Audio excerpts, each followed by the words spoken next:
Mars ji tavê vir de gerstêrka çarem e di kadizê de.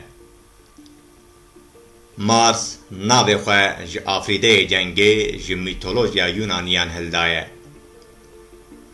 Ji ber oksît û hesinên li ser rûyê wê heyî, rengê wê sor û gizirî dike. Ji ber vî rengê xwe gerstêrka sor jî jêratê gotin.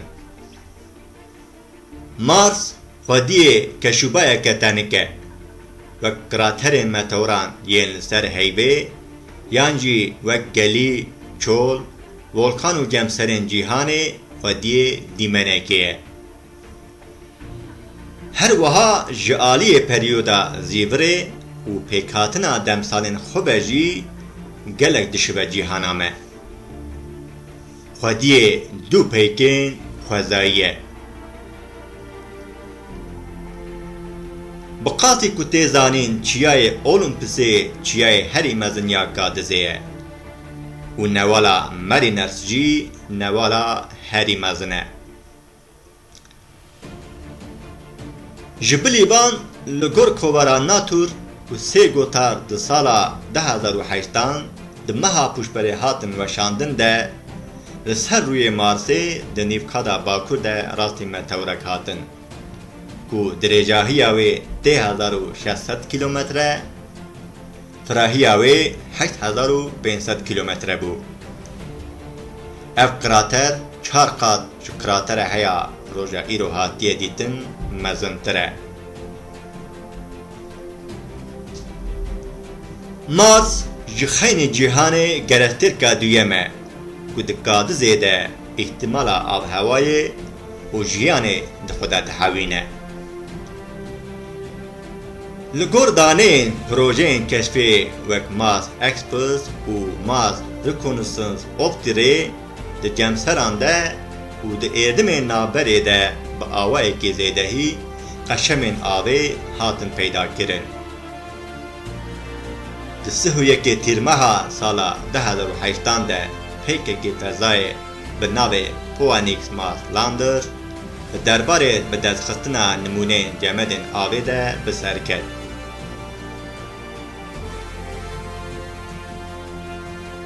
Di roja me de Mars Xwediyê sê pêkan e ku di rêgeha Marsê de ne. Ev pêk Mars Odyssey, Mars Express û Mars Reconnaissance Orbiter e. Mars di rojbendê de cîhan netê de ji cîhanê û gerstêrkên din cudatir e.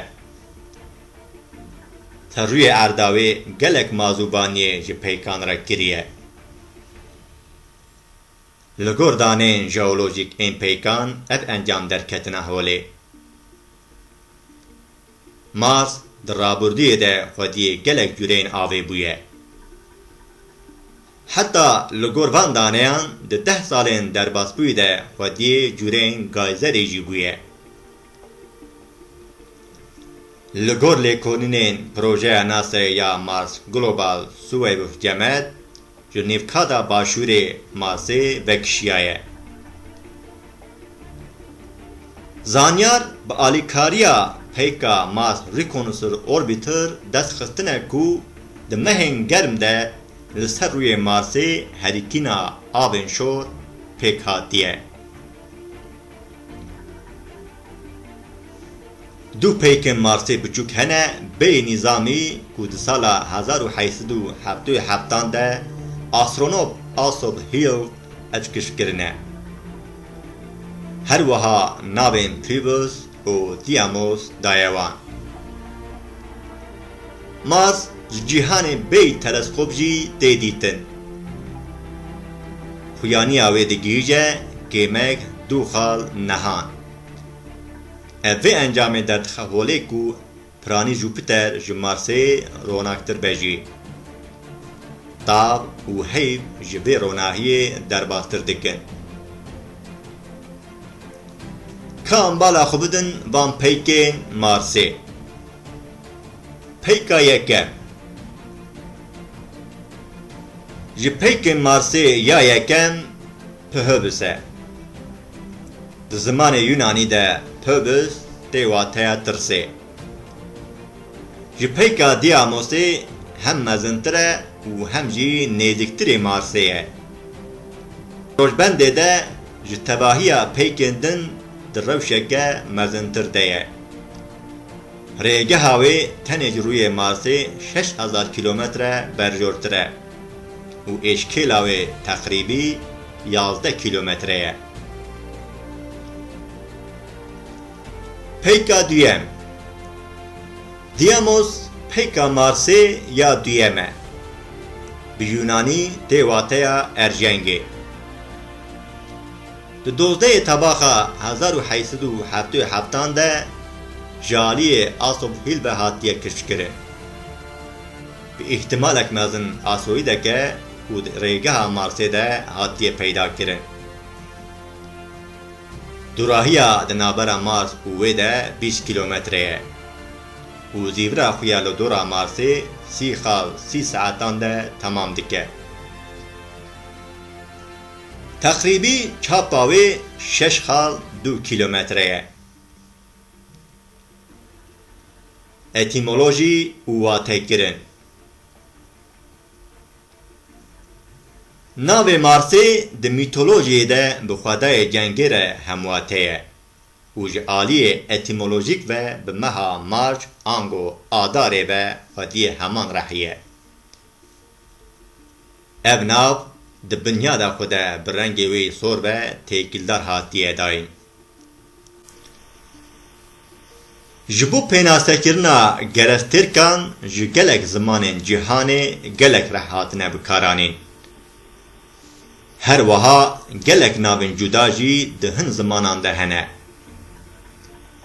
Di Yunanî de peyva ares jî ji bo pênasekirina wê tê bikaranîn. û navê zanista arkeolojiyê jî bingeha navê xwe ji vê peyvê digire.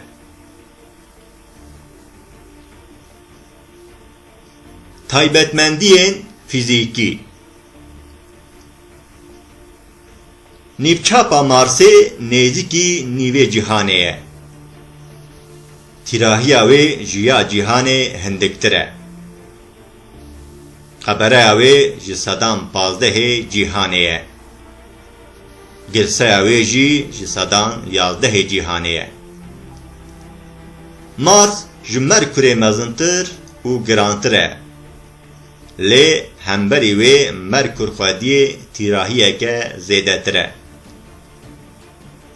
Ji ber vê rakeşa Merkurê ji ya Marsê zêdetir e. Mars ji aliyê mezinahî girse û rakeşê ve di navbera cîhan û heyvê de cih digire. Ji ber oksîtên hesinîyên li ser rûyê wê Xwediyê rengê sorgevez navê cengê jî didinê. Daneyên peykan didin nîşan ku meteorên Marsê ji bazaltê pêk tên. Hinek lêkonîn jî didin nîşan ku ev meteor ne tenê ji bazaltê pêk tên. Wek taybetiyên kevirên cîhanê ji andezît û silîsyomê jî dibe ku pêk werin. Lê helbet ev dane dibe ku wek şûşeyên bi silîs jî werin şîrovekirin. Her çiqas Mars ji qada manyetîk bêpar be jî çavdêriyên şikestiyên parzemînê didin nîşan ku di naberekî de ev gerstêrk jî di demekî de Xwediyê 2 salî sambûye. Konînên ku di mîneralan de xwe nîşan didin derdixin holê ku ev paleomanyetîzm dişibe tebeqeyên panavên li cîhanê. Li gor vê teoriyê ku di sala 1999 avêtine holê û 2005 de bi daneyên Mars global sor biyor ve dîsa dubare kirine. Ev tebeqe piştevaniya vî tişteyê ku li Marsê 4 milyar sal ewiltir qada manyetîk hênû çalak bûye. Encameke tektonîkî derketiye holê. Jiyan. Bi ihtimala ku jiyan di gerdûnê de wek bi pêvajoya cîhanê dest pê kiriye em binêrin. Di roja îroyên de îhtîmala jiyanê ya gerstêrkan bi dîtina avê ve gelek ji nêz ve têkildar e. Ev di kadizê de girêdayê nêzîkatiya gerstêrk û tavê ve têkildar e.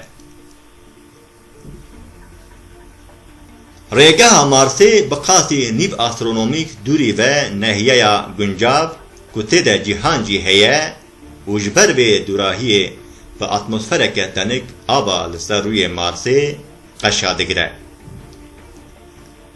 Ji xencî vê di demên berê de îhtîmala herîkina ava li ser Marsa asta jiyana ku li Marsê dibe ku hebe zêdetir dike. Li gor daneyan avên ku li ser Marsê hatine tespîtkirin bi zêdehî şor û asî dikin. Ango li gor bikararîna jiyanê neguncavin. Şîrketek taybet ku ji aliyê Elon Musk ve hatiye damezrandin, dixwaze ku di Marsê de mêtingehek ava bike.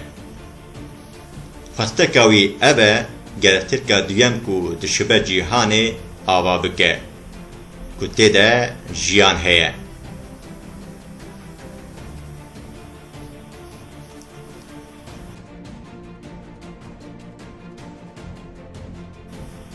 Qasî ji destê me hat, me behsa Marsê ji were kir. Bêhêviya di vîdeoyekî nû de ku em hev bibînin. Bimînin di xweşiyê de. û ji bîr nekin, bibin endamê kanala me parve bikin û şîrove bikin. Bi xatirê we.